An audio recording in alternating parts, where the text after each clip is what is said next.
நடிகர் மன்சூர் அலிகான் காங்கிரஸ் கட்சியில் சேர விருப்பம் தெரிவித்து அதற்கான கடிதத்தை சென்னை சத்தியமூர்த்தி பவனில் தமிழ்நாடு காங்கிரஸ் கமிட்டி தலைவர் செல்வ பெருந்தகையை சந்தித்து கொடுத்தார். காங்கிரஸில் இணைய விருப்பம் தெரிவித்து அவர் எழுதிய கடிதத்தில் முதலில் காங்கிரஸ் கட்சியில் தான் இருந்ததாகவும் மீண்டும் தாய் கழகத்தில் இணைய விழைவதாகவும் தெரிவித்துள்ளார். இதன் மூலம் தனது இந்திய ஜனநாயக புலிகள் கட்சியையும் காங்கிரசுடன் இணைத்து அதன் உறுப்பினர்கள் அனைவரும் காங்கிரஸ் கட்சியில் இணைய உள்ளதாகவும் குறிப்பிட்டுள்ளார். மக்களவைத் தேர்தலில் மன்சூர் அலிகான் இந்திய ஜனநாயக புலிகள் கட்சி சார்பில் வேலூரில் பலாப்பழ சின்னத்தில் களம் கண்டுள்ளார்.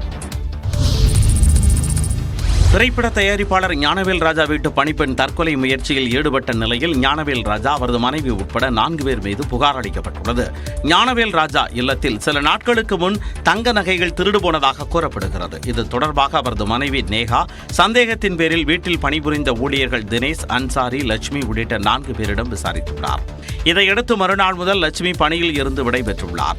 இந்நிலையில் நகைகள் திருட்டு மற்றும் வீட்டு பணியாளர்கள் மீது சந்தேகம் குறித்து காவல் நிலையத்தில் புகார் அளிக்கப்பட்டது. இதனையடுத்து குற்றம் சாட்டப்பட்டவர்களை போலீசார் காவல் நிலையத்திற்கு அழைத்து விசாரித்துள்ளனர்.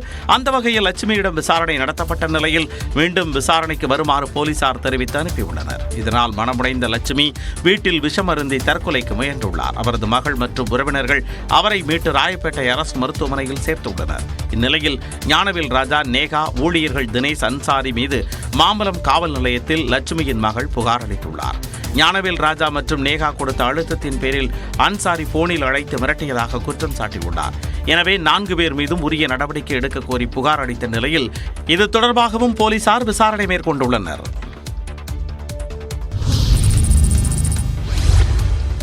திருச்சியில் முன்னாள் சார் பதிவாளர் மற்றும் அவரது மனைவி வருமானத்திற்கு அதிகமாக குவித்த சுமார் 100 கோடி ரூபாய் மதிப்பிலான சொத்துக்களை அரசிடம் ஒப்படைக்க நீதிமன்றம் உத்தரவிட்டுள்ளது. திருச்சியைச் சேர்ந்த முன்னாள் சார் பதிவாளரான ஜானகிராமன் என்பவர் தான் பணிபுரிந்த காலத்தில் வருமானத்திற்கு அதிகமாக சொத்து குவித்ததாக புகார் எழுந்தது. குறிப்பாக 1989 ஆண்டு முதல் 1993 ஆண்டு வரையிலான காலகட்டத்தில் துறையூர், உறையூர், முசிறி, அட்டுவம்பட்டி, வில்பட்டி, கொடைக்கானல் ஆகிய இடங்களில் பணியாற்றிய ஜானகிராமன் அவரது பெயரிலும் மனைவி வசந்தி பெயரிலும் வருமானத்திற்கு அதிகமாக சொத்து குவித்துள்ளார். இதுகுறித்து 2001 ஆண்டு வழக்கு பதிவு செய்த திருச்சி ஊழல் தடுப்பு மற்றும் கண்காணிப்பு பிரிவினர் சிறப்பு நீதிமன்றத்தில் குற்றப்பத்திரிகையை தாக்கல் செய்தனர். அனைத்து தரப்பு விசாரணைகளும் நிறைவடைந்த நிலையில் முன்னாள் சார் பதிவாளர் ஜானகிராமன் மற்றும் அவரது மனைவி வசந்திக்கு தலா 5 ஆண்டுகள் சிறை தண்டனையும் 10,000 ரூபாய் அபராதமும் விதித்து திருச்சி ஊழல் தடுப்பு சிறப்பு நீதிமன்றம் உத்தரவிட்டது. மேலும் ஜானகிராமன் மற்றும் அவரது மனைவி பேரில் வருமானத்திற்கு அதிகமாக வாங்கி குவிக்கப்பட்ட சுமார் 100 கோடி ரூபாய் மதிப்பிலான சொத்துக்களை அரசிடம் ஒப்படைக்குமாறு நீதிபதி கார்த்திகேயன் ஆணையிட்டார்.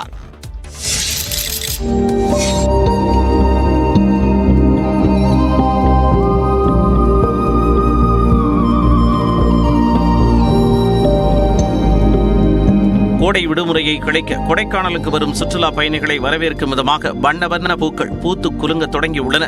மலைகளின் இளவரசி என்று அழைக்கப்படும் கொடைக்கானலில் மே மாதம் சீசன் காலங்களாகும். இச்சமயம் வரும் சுற்றுலா பயணிகளை கவரும் வகையில் பிரைன் பூங்காவில் கோடை விழா மற்றும் மலர் கண்காட்சி ஆண்டுதோறும் நடத்தப்படுவது வழக்கம். அந்த வகையில் 61வது மலர் கண்காட்சிக்கான முன்னேற்பாடுகளை பூங்கா நிர்வாகம் முழுவீச்சில் மேற்கொண்டு வருகிறது. உதகை, பெங்களூரு, கொல்கத்தா, டெல்லி உள்ளிட்ட இடங்களில் இருந்து சுமார் 2.5 லட்சம் மலர் நாற்றுக்கள் வரவழைக்கப்பட்டு பூங்காவில் நடப்பட்ட நிலையில் தற்போது அவை பூத்து குலுங்க தொடங்கியுள்ளது. சால்வியா, பாப்பி, டெல்பினியம், ஆஸ்டர், மேரி கோல்டு, ஃபேன்சி வகைகள், பெட்டுனியா, குட்டை ரக சால்வியா, ரோஜாப்பூ வகைகள் உள்ளிட்டவை சுற்றுலா பயணிகளை பெரிதும் கவர்ந்தன. கண்களை கவரும் வகையில் பூத்துள்ள பூக்களை சுற்றுலா பயணிகள் புகைப்படங்கள் எடுத்து மகிழ்ந்தனர்.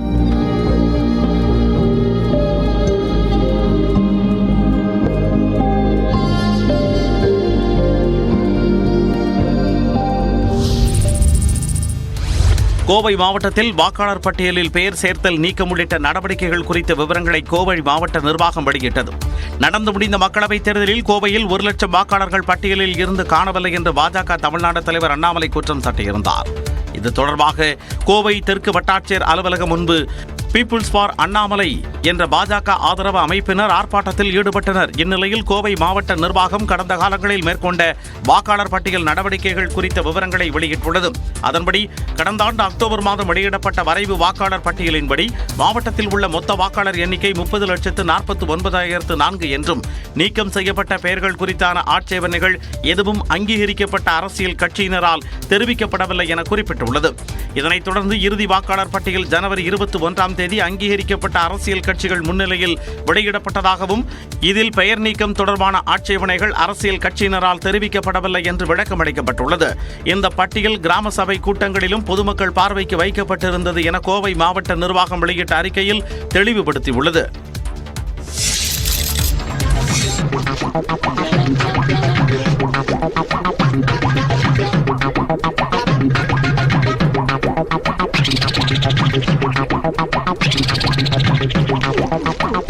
அடிக்கிற வெயிலுக்கு இதமாக காஞ்சிபுரத்தில் அதிமுக சார்பில் திறக்கப்பட்ட பழக்கடை 5 நிமிடங்களில் இருந்த இடம் தெரியாமல் காணாமல் போனது. கோடை வெயில் சுட்டெரித்து வரும் நிலையில் பொதுமக்களின் நலன் கருதி அதிமுக சார்பில் மாநிலம் முழுவதும் தண்ணீர் பந்தல் திறக்க அக்கட்சியின் பொதுச் செயலாளர் எடப்பாடி பழனிசாமி உத்தரவிட்டிருந்தார். அதன்படி காஞ்சிபுரம் பேருந்து நிலையம் பகுதியில் அதிமுக முன்னாள் அமைச்சர் சோமசுந்தரம் ஏற்பாட்டில் தண்ணீர் பந்தல் அமைக்கப்பட்டது. அதை முன்னாள் அமைச்சர் வளர்மதி திறந்து வைத்தார். அங்கு தர்பூசணி, வெள்ளரி, நுங்கு, கரும்பு ஜூஸ், பழச்சாறு, கூழ், மோர் உள்ளிட்டவை விநியோகம் செய்யப்பட்டன. பின்னர் பொதுமக்களுக்கு வளர்மதி கரும்பு ஜூஸ் போட்டுக் கொடுத்தார்.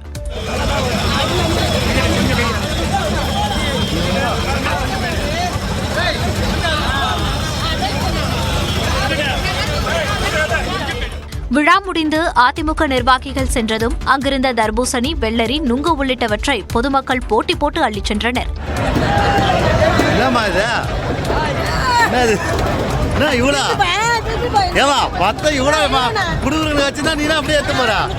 கையில் கிடைத்தவற்றை பைகளிலும் மடியிலும் பொதுமக்கள் வாரி எடுத்துச் சென்றனர்.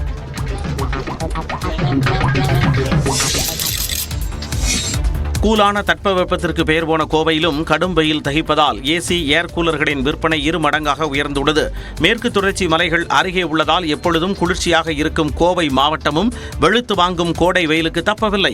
காலை 9 மணிக்கு தொடங்கி மாலை 5 மணி வரை வெப்பத்தின் தாக்கம் நீடிக்கும் நிலையில் 100 டிகிரி ஃபாரன்ஹீட்டிற்கு அதிகமாக வெப்பம் பதிவாகும் மாவட்ட பட்டியலில் கோவையும் இடம் பிடித்து வருகிறது. இதனால் வெயிலின் தாக்கத்தை தணித்துக் கொள்ள ஏசி ஏர் கூலர்களை வாங்க கடைகளுக்கு பொதுமக்கள் படையெடுத்து வருகின்றனர். லைஃப்ல இதுவரைக்கும் நான் இந்த மாதிரி சம்மர் பார்த்ததே கிடையாது. ரொம்ப ரொம்ப ரொம்ப ஹாட், வெளியில வரவே முடியல. எவ்வளவு லிட்டர் தண்ணி குடிச்சாலும் பத்தல, எவ்வளவு வாட்டர் மெலன் சாப்பிட்டாலும் பத்தல. இந்த அளவு வெயில் நாங்கள் பார்த்தது இல்லைங்க. 35 வருஷத்துக்கு முன்னாடி இருந்ததா சொல்றாங்க. இப்போ அதை நாங்கள் அனுபவிச்சுட்டு இருக்கிறோம். ஒரே மாதத்தில் 40,000த்திற்கும் அதிகமான ஏசி விற்பனையாகி உள்ளதாக விற்பனையாளர்கள் தெரிவித்துள்ளனர். ஏர் கூலர் லாஸ்ட் இயரோட அதிகமாக தான் இருக்கு. ஏசி அதை விட அதிகமாக இருக்கு. தமிழ்நாட்டிலேயே ஏசி மற்றும் ஏர் கூலர் விற்பனையில் கோவை முன்னணியில் உள்ளது குறிப்பிடத்தக்கது. சென்னை குடிநீர் குழாய் மாற்றியமைக்கும் பணி நடைபெறுவதால் கோடம்பாக்கம் உள்ளிட்ட 7 மண்டலங்களில் 2 நாட்களுக்கு குடிநீர் விநியோகம் நிறுத்தப்படுவதாக சென்னை குடிநீர் வாரியம் தெரிவித்துள்ளது. இது தொடர்பான செய்திக்குறிப்பில் கிண்டி பூந்தமல்லி சாலையில் போரூர் சந்திப்பில் பிரதான குடிநீர் குழாய் மாற்றியமைக்கப்படுவதாகவும் இதன் காரணமாக ஏப்ரல் 25ஆம் தேதி இரவு 9 மணி முதல் 27ஆம் தேதி இரவு 9 மணி வரை 2 நாட்களுக்கு